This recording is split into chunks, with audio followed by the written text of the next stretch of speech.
0 മുതൽ 10 കോടിയിലേക്കുള്ള നമ്മുടെ സാമ്പത്തിക യാത്രയുടെ 38ാം ദിവസത്തിലേക്ക് ഏവർക്കും സ്വാഗതം.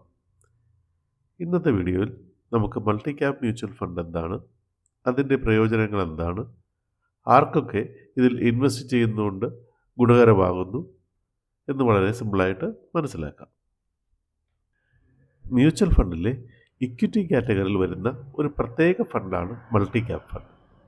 ഈ ഫണ്ടുകൾ large cap, mid cap, small cap എന്നീ 3 തരത്തിലുള്ള കമ്പനികളിലും നിർബന്ധമായും നിക്ഷേപം ചെയ്യേണ്ടതാണ്.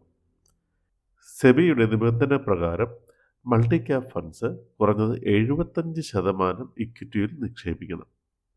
അതിൽ ലാർജ് ക്യാപ്പിൽ 25%, അതിൽ കൂടുതലോ, മിഡ് ക്യാപ്പിൽ 25%, അതിൽ കൂടുതലോ, സ്മോൾ ക്യാപ്പിൽ 25%, അതിൽ കൂടുതലോ, ബാക്കിയുള്ളത് ഫണ്ട് മാനേജർക്ക് ഏത് മാർക്കറ്റ് ക്യാപ്പിലേക്ക് നിക്ഷേപിക്കാവുന്നതാണ്.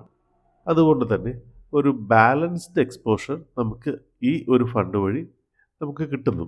ഇതിൻ്റെ പ്രധാന ലക്ഷ്യം എന്ന് പറയുന്നത് ലാർജ് ക്യാപ്പിൻ്റെ സ്റ്റെബിലിറ്റി ഇതിന് കിട്ടും, മിഡ് ക്യാപ്പിൻ്റെ ഗ്രോത്തും ഉണ്ടാവും, സ്മോൾ ക്യാപ്പിൻ്റെ ഹൈ റിട്ടേൺ പൊട്ടൻഷ്യലും ഈ ഫണ്ടിന് ഉണ്ടാവും.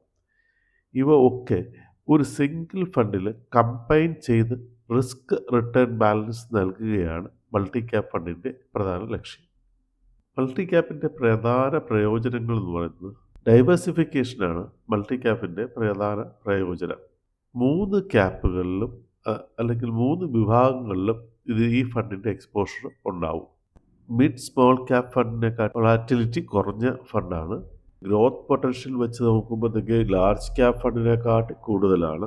ഇത് വളരെ ബിഗിനർ ഫ്രണ്ട്ലിയാണ്. പിന്നെ ശ്രദ്ധിക്കേണ്ട റിസ്കുകൾ: സ്മോൾ ക്യാപ് പോർഷൻ ഉള്ളത് കാരണം മാർക്കറ്റ് ഡൗൺ ആകുമ്പോൾ ഫോൾ കൂടുതലായിരിക്കും. ലോങ് ടൈം മൈൻഡ് സെറ്റ് വേണം.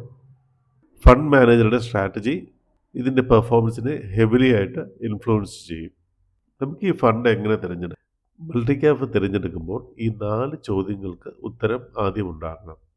ഈ ഫണ്ടിൻ്റെ 5 മുതൽ 7 വർഷമുള്ള പെർഫോമൻസ് എങ്ങനെയുണ്ടെന്ന് അതിൻ്റെ ബെഞ്ച് മാർക്കുമായിട്ട് നമ്മളൊന്ന് താരതമ്യം ചെയ്യണം. എക്സ്പെൻസ് റേഷ്യോ മറ്റ് ഫണ്ടുകളുമായി താരതമ്യം ചെയ്ത് നോക്കണം.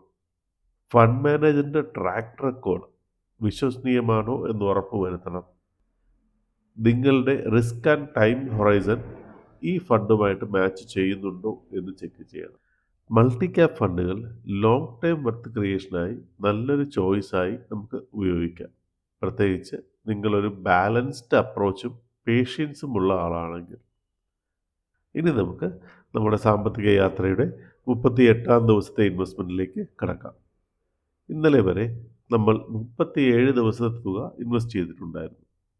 അതിൽ 24 ദിവസത്തെ ഇൻവെസ്റ്റ്മെൻറ്റ് മൾട്ടി ക്യാപ് ഫണ്ടിലായിരുന്നു. അതിൽ 23 ദിവസവും ഇൻവെസ്റ്റ് ചെയ്ത തുകയ്ക്കുള്ള യൂണിറ്റ്സ് നമുക്ക് അലോട്ടായിട്ടുണ്ട്.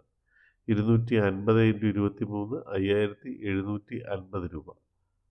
ഒരു ദിവസത്തെ ഇൻവെസ്റ്റ്മെൻറ്റ് ഇൻ പ്രോഗ്രസ്സിലാണ്. അതോടൊപ്പം 13 ദിവസത്തെ ഇൻവെസ്റ്റ്മെൻറ്റ് ഡെബ്റ്റ് ഫണ്ടിലായിരുന്നു. അതിൽ 13 ദിവസത്തെയും യൂണിറ്റ്സ് നമുക്ക് അലോട്ടായിട്ടുണ്ട്. 250 × 13 3250 രൂപ. ആകെ 9250 രൂപ നിക്ഷേപിച്ചതിൽ 9000 രൂപ ഇൻവെസ്റ്റ്മെൻറ്റായി കാണിക്കുന്നു, 250 രൂപ ഇൻ പ്രോഗ്രസ് ആയി കാണിക്കുന്നു. ഇനി നമുക്ക് ഇന്നത്തെ ഇൻവെസ്റ്റ്മെൻറ്റിലേക്ക് കടക്കാം.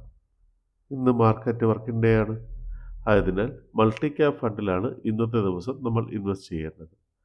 അപ്പോൾ അതിനായി ആദ്യം നമുക്ക് നമ്മുടെ നിപ്പോൺ മൾട്ടി ക്യാപ് ഫണ്ടിലേക്ക് പോകാം. ദിവസവും 250 രൂപയാണല്ലോ നമ്മൾ ഇൻവെസ്റ്റ് ചെയ്യുന്നത്. ആയതിനാൽ രൂപ 250 എന്ന് എൻ്റർ ചെയ്യുന്നു. ഇൻവെസ്റ്റ് നൗ ബട്ടണിൽ ക്ലിക്ക് ചെയ്യുന്നു. QR കോഡ് സ്കാൻ ചെയ്യുന്നു. ഇൻവെസ്റ്റ് ചെയ്യുന്നു. ഡാഷ്ബോർഡിൽ നോക്കുന്നു. In progress. അങ്ങനെ 38ാമത്തെ ദിവസത്തെ ഇൻവെസ്റ്റ്മെൻറ്റും നമ്മൾ ചെയ്തു കഴിഞ്ഞു. 39ാം ദിവസത്തെ ഇൻവെസ്റ്റ്മെൻറ്റുമായി നാളെ നമുക്ക് വീണ്ടും കാണാം. നിങ്ങളുടെ കമൻറ്റ്സ്, വാല്യുബിൾ സജഷൻസ് പോസ്റ്റ് ചെയ്യുക. Thank you.